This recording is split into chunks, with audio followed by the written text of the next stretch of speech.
The images you're about to see were made on one of my favorite film stocks that sadly no longer exist.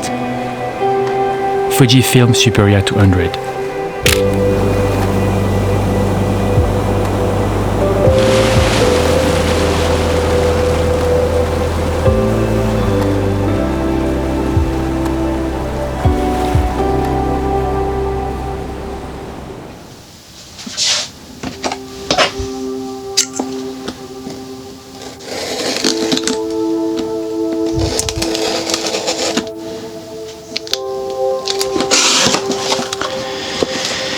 And there it is, the last two rolls of Fuji Superia 200. I mean, not the last two rolls, I mean there are plenty of others, but these will be the last two rolls that I will shoot. As you know, Fujifilm discontinued this film stock along plenty other now, and they don't really communicate about it, so you don't know if it's just out of stock or if they just stopped doing it, and that's the last year. Unfortunately, they stopped making Superia 200 and Superia Extra 400. Those are apparently expired, so let's see. Yes, so March 25. Those were expired for like 2 months now, but I think it's still fine. This was the first color negative film I ever shot, Superia 200, back in 2011, I think. And I just love the tone, especially here on the west coast of British Columbia, with, you know, the teal blues and the very deep mint color greens. It was just a beautiful film stock to shoot here. So yeah, I'll take you on the journey of how I shoot these two. It's not going to be again a one-day shoot. I'm probably gonna shoot these over the course of maybe a month or even 2 months. I don't know yet. Maybe it will be in 2 different cameras. We'll see where it takes us. Yeah.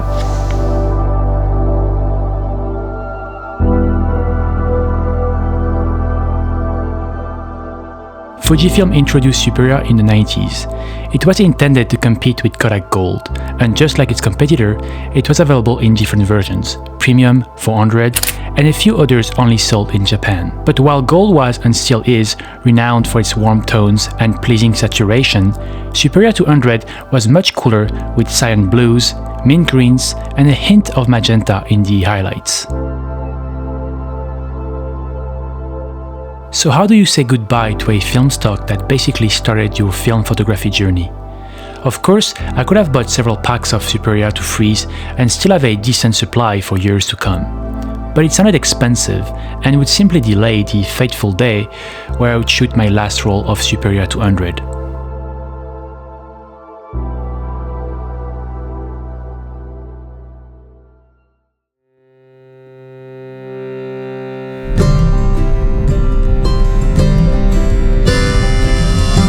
The first roll started on the west coast of Vancouver Island. After a shoot in Victoria the previous day, I decided to take the long way home back to Nanaimo along Highway 14 between Souk and Port Renfrew. Shipwreck in the dark. First, I stopped at the Souk Potholes, a well-known swimming spot that is often overcrowded in the summer, but pretty quiet in the first days of June.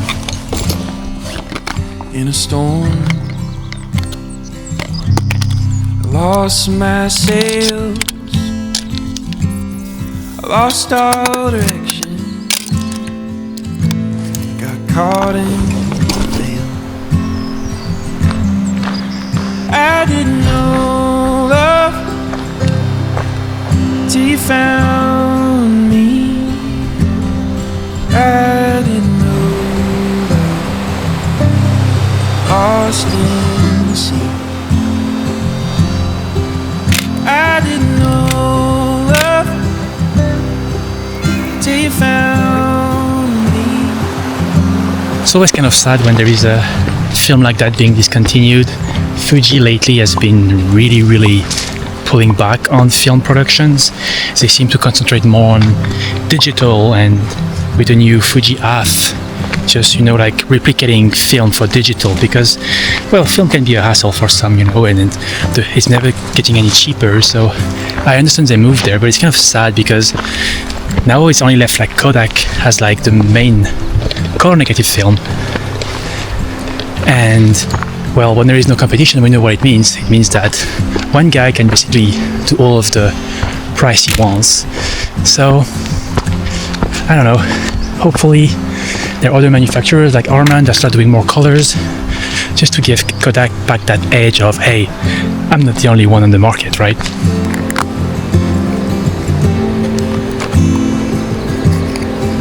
It's this branch over there. There's a nice light on it. It's a bit harsh, but it's still good, I think.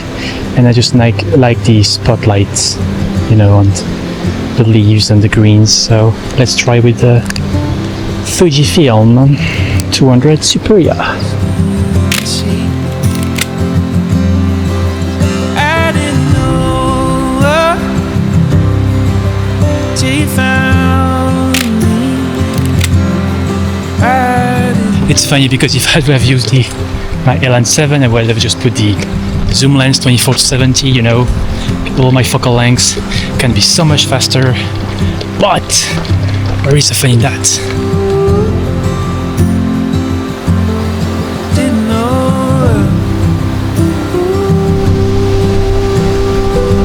That water looks so nice. I have to do it. I have to get it.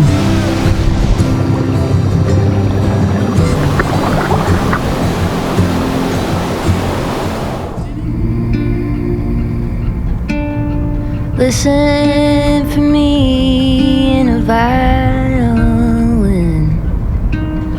Listen for me when the knife is turning. Once at Cherrigan Point, I of course shot the lighthouse, but this time I got quite the unexpected results. I guess I must have knocked the double exposure lever on my f3, which meant that my last image from Souk overlapped the lighthouse. Listen for me in a crowded street. Listen for me in a winning streak. There used to be a house here in that field of yellow thingy, and it took me a while to find that place back. First time I came here was in 2012 with my family, and we just stopped here at sunset, and there was these two old wooden house and a beautiful sunset, and it just was so Pacific Northwest style for me, and I saw this and I was like, yeah, I need to live here later on. Listen for me when the world is burning. Babe, would you listen for me? Things got a bit better once I reached Sombrio Beach. I guess seeing how busy the beach was with all of the campers and the surfers must have brought back some energy and creativity in me. Plus, there was a shot I had planned for over a year that I knew I wanted to capture on Superia 200, the hidden waterfall. Sunlight on the sea reminds me of where we used to be.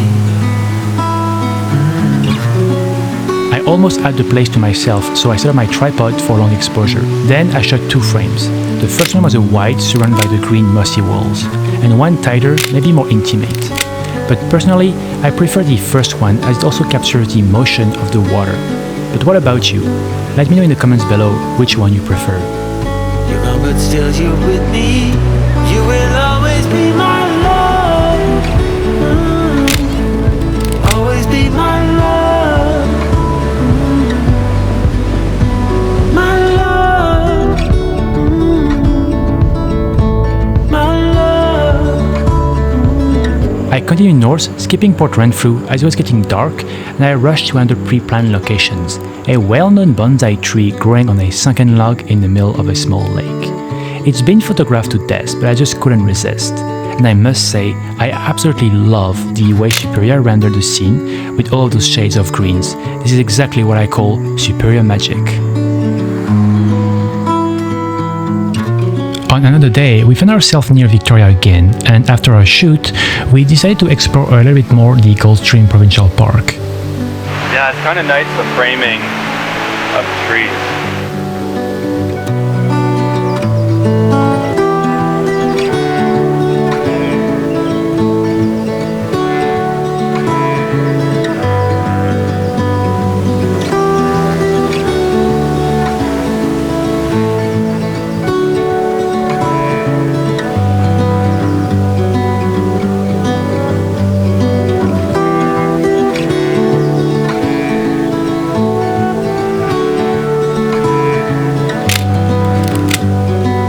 splash some water? Yeah. So sick and close. I've never been this close to it.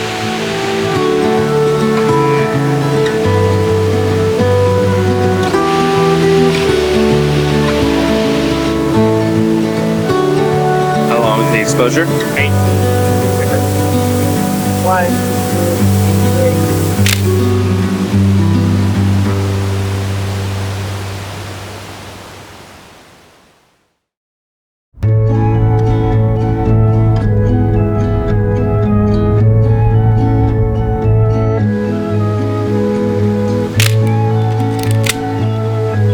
The last exposure of that first roll were shot near Comox at yet another falls, Nymph Falls.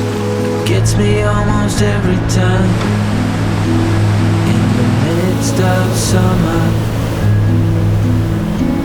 watching it in full bloom. The light was still a little bit harsh, but I did manage to get a few long exposure that turned out decent. On the way back though, the golden hour began, and I wish I could have stayed longer. But I had another shoot to get to, so I grabbed a few frames in the woods, but I kind of felt rushed.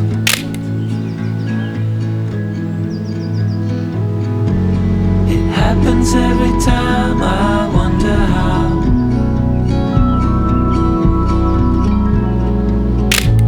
But I can see my life so clearly now.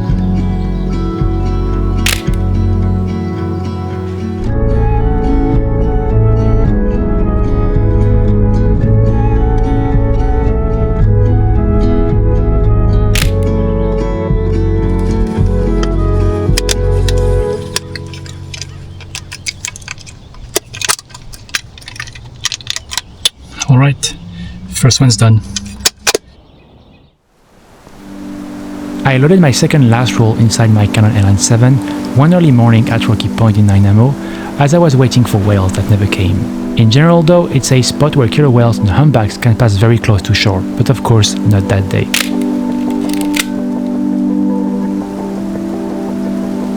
And as if photographing whales with a digital camera wasn't hard enough, I thought, let's try it on film. And let me tell you, with an ISO of 100, shutter speed can really suffer. Digital can forgive, film not so much. I just rushed to Norway's Bay on the news because there is a pot of orca that just entered the bay. You can see all of the boats going in. I missed them coming in, but it's a bay, so eventually they have to come out. I'm gonna wait for them and see if we can spot them, hopefully very close to shore. I can see over there Ida Gold boat, with which we did a earring spawn tour last spring, and I'm guessing he's also looking for that orca pod. They were like very close to shore, like in French Creek. This is what I got with me. I got the R5C with the 100-400mm, and then I got the R5C loaded with that sweet Fuji Superia 200 and a 100mm because I don't have two big zoom lens. So great if they move close. If not, I may have to switch lens, take this big bite boy on the film camera if I want to shoot the orca with a nice zoom.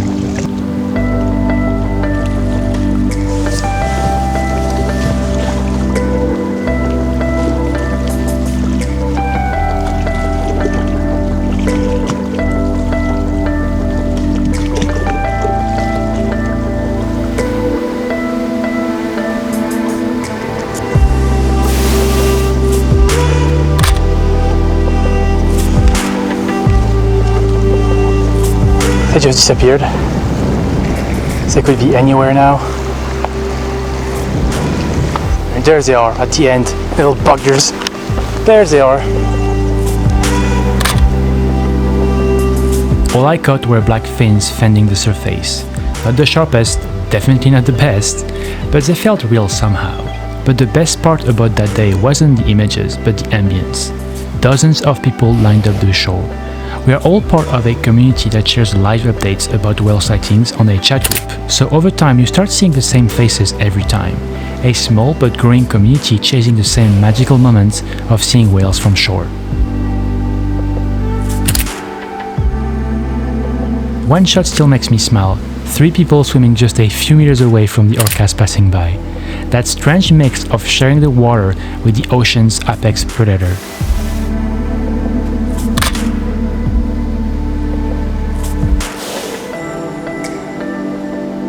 Final location is Rickyard at the south tip of Nanoose. So again, a bit of wait of a game of patience, sorry, and we'll see what we get.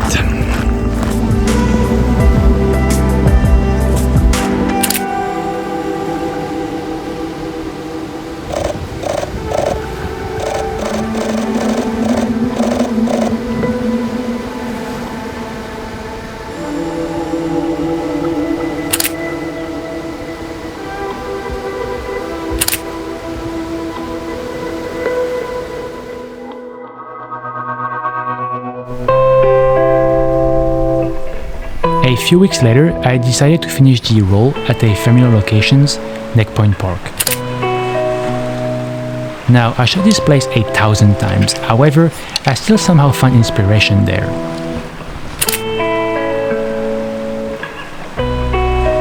Black smoke fills my lungs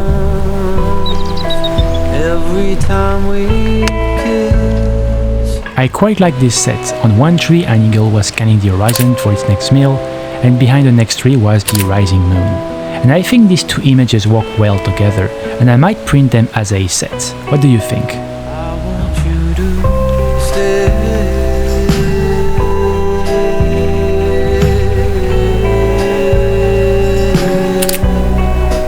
I want you to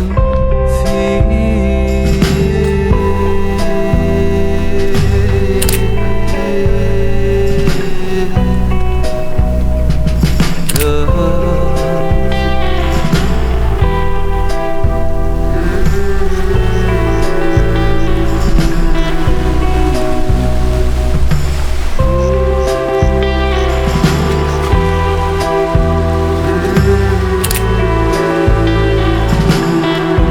Push the piano down the stairs. See fire in your eyes. As the light started to dim, I finished my last roll of Superia 200 and got some of the most anticlimactic shots.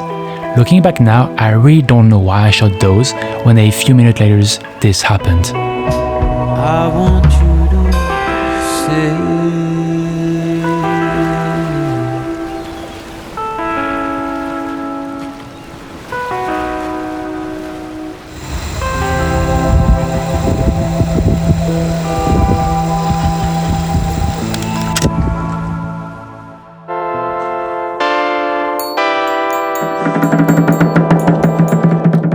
I am the animal, separate, howling, desperate. As if shooting my last two rolls of Superia 200 wasn't stressful enough, I added to the challenge by deciding to develop them myself.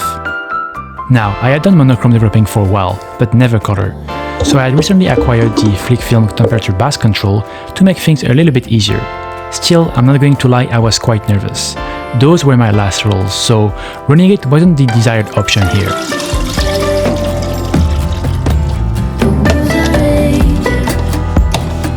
Promise me to be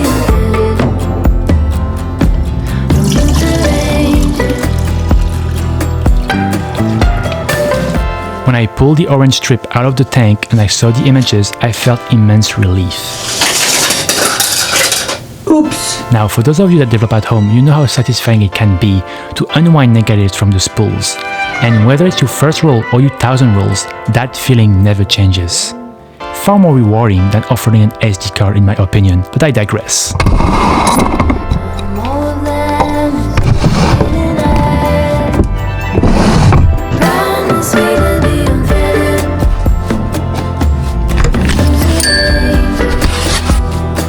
Promise we can be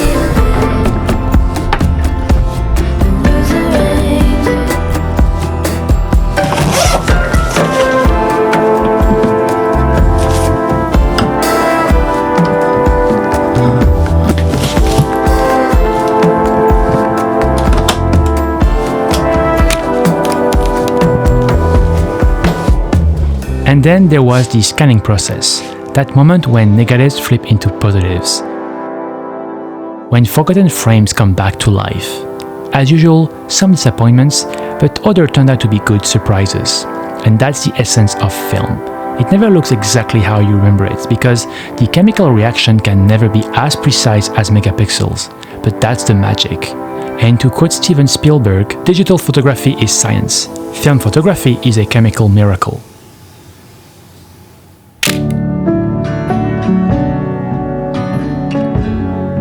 Looking back at the images from these two rolls, not every photo worked, maybe a third if I'm being honest, but it was never the point. Superia 200 was how I learned color. It taught me to slow down, to make each frame count. When film photography made a comeback in the 2010s, I really thought that film stock like Superia 200 would last. Unfortunately, Fuji had other plans, and 15 years later, beloved film stocks such as Fuji Pro 400H, Vivia 100, the Superia lines are all but gone. So how do you say goodbye to a film stock? I think for me it means gratitude. Gratitude for the tones, for the patience it taught me, and for the memories it held. Because it's only when something is gone that you realize how much it meant. Now, am I sad I won't see those mint greens again? Yes, but it's not all bad. Because while Fuji is slowly stepping away, others are stepping in. New films are being made and the magic isn't gone. This is not only a farewell to a film stock, it's the end of a chapter in my analog journey, but it's also the beginning of a new one. Goodbye, Fuji Superia.